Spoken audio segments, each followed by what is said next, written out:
L'infirmière désinfecte le chariot de soins avant son utilisation en frictionnant les trois surfaces ainsi que les montants.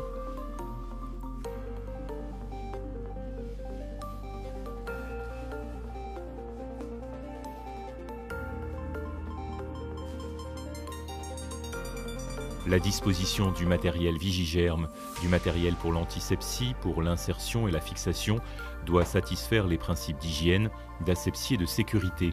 Le matériel propre ou stérile ne doit pas être à risque d'être contaminé et l'infirmière ne doit pas être à risque d'être blessée. Sur l'emballage du set d'insertion sont affichées 5 recommandations: l'hygiène des mains, le port de gants de soins, l'antisepsie cutanée, la fixation qui permet la visibilité du site d'insertion et la traçabilité du cathéter. Pour la perméabilité, l'infirmière ajoute un prolongateur équipé d'un robinet, un bouchon, une seringue de 10 ml, une aiguille, un mini plasco de 10 ml de NaCl et une étiquette pour l'identification.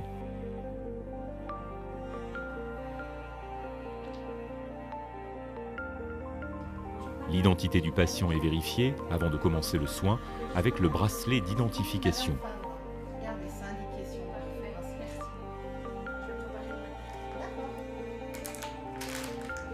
Le set d'insertion est structuré en 3 compartiments et contient 8 compresses et une pince, l'ensemble étant stérile et entièrement jetable. L'hygiène des mains est pratiquée avant la manipulation du matériel stérile.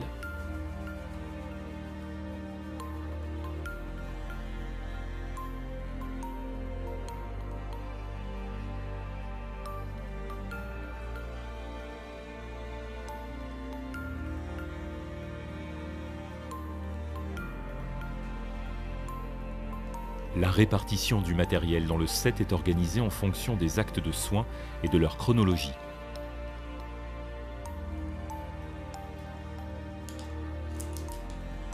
Préparation ou mise à disposition d'une seringue de NaCl clairement identifiée et étiquetée en comprenant les items recommandés par l'institution. Quelle que soit la technique, la préparation doit être aseptique.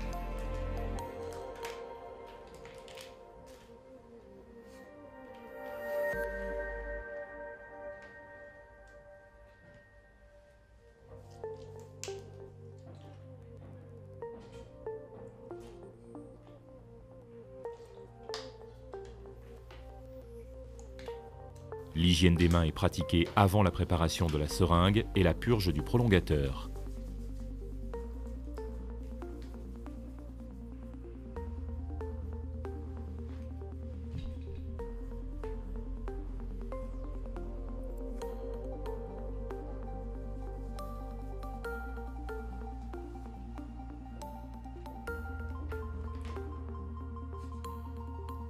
La désinfection du col du mini plasco de NaCl précède son ouverture.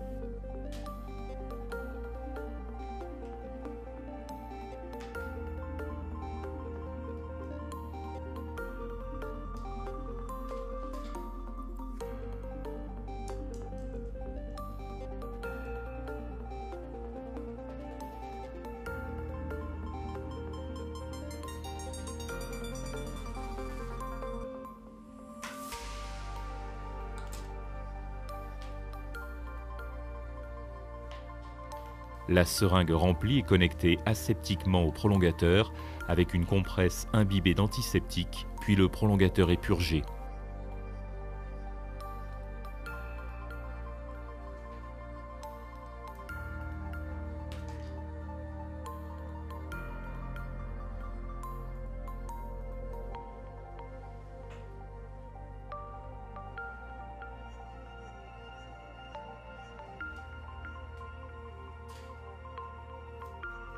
La seringue est identifiée avec une étiquette comprenant les items recommandés par l'institution.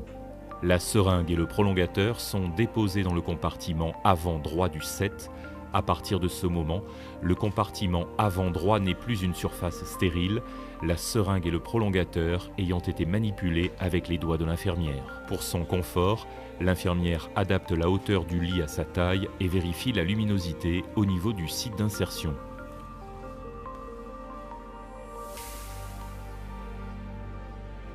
L'hygiène des mains n'est pas pratiquée avant de toucher la patiente, puisque les mains de l'infirmière n'ont pas quitté la zone patient.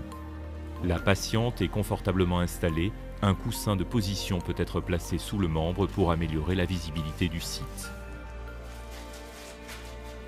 Après avoir vérifié la propreté de la peau, la veine est repérée. Les veines des membres supérieurs, du dos de la main puis de l'avant-bras sont privilégiées en évitant les plis et les articulations.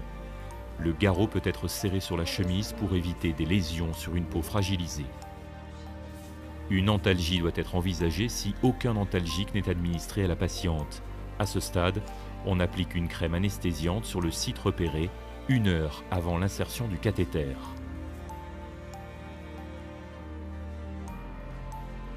L'antisepsie est réalisée par 3 applications successives d'antiseptiques du centre vers la périphérie. Après la dernière application, on laisse sécher la peau.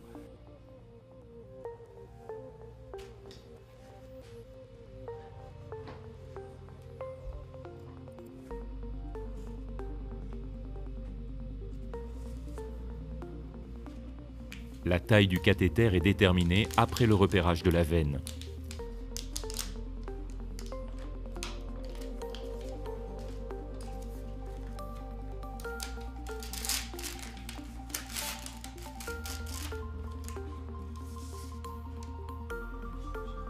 Le garrot est serré sans toucher la zone qui a été désinfectée.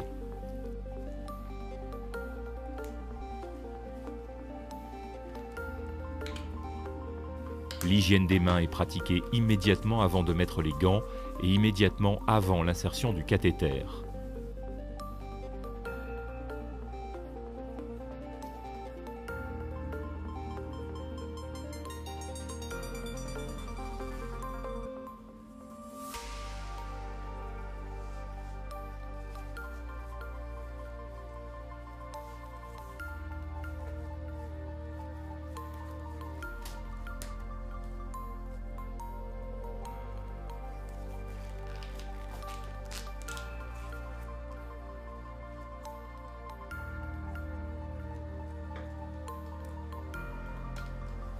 Le cathéter est introduit avec son mandrin avec un angle d'introduction de 20 à 30 degrés jusqu'à l'apparition de reflux sanguin.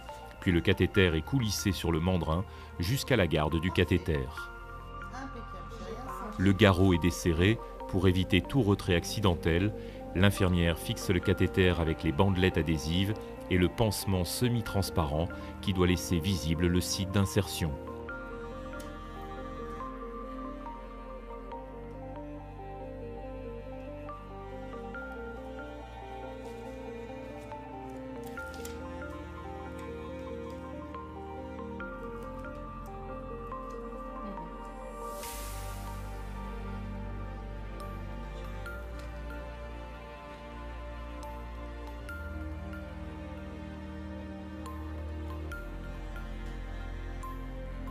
Le mandrin est retiré, le prolongateur est connecté aseptiquement et la perméabilité du cathéter peut être vérifiée par la présence d'un reflux de sang.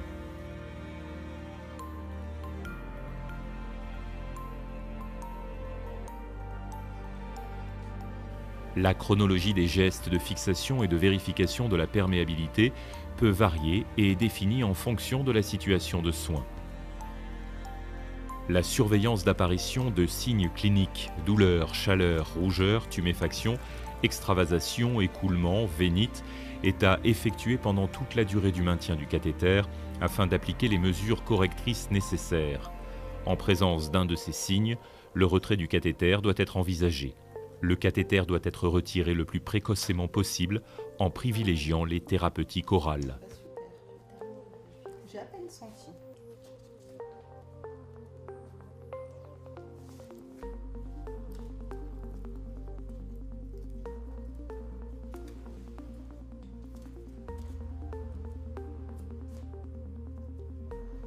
Et vous allez me passer quoi comme Les antibiotiques, D'accord, ça va durer quelque chose. 5 à 7 jours. Ah oui. Après terminé. Ok. Probablement, je vais donner une chose d'antibiotiques sans conférence.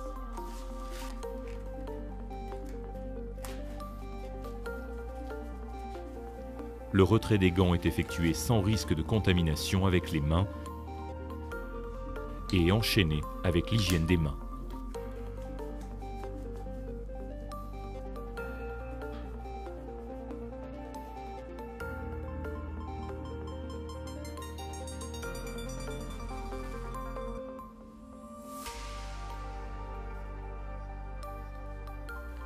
Le lit est positionné pour éviter tout risque de chute pour le patient.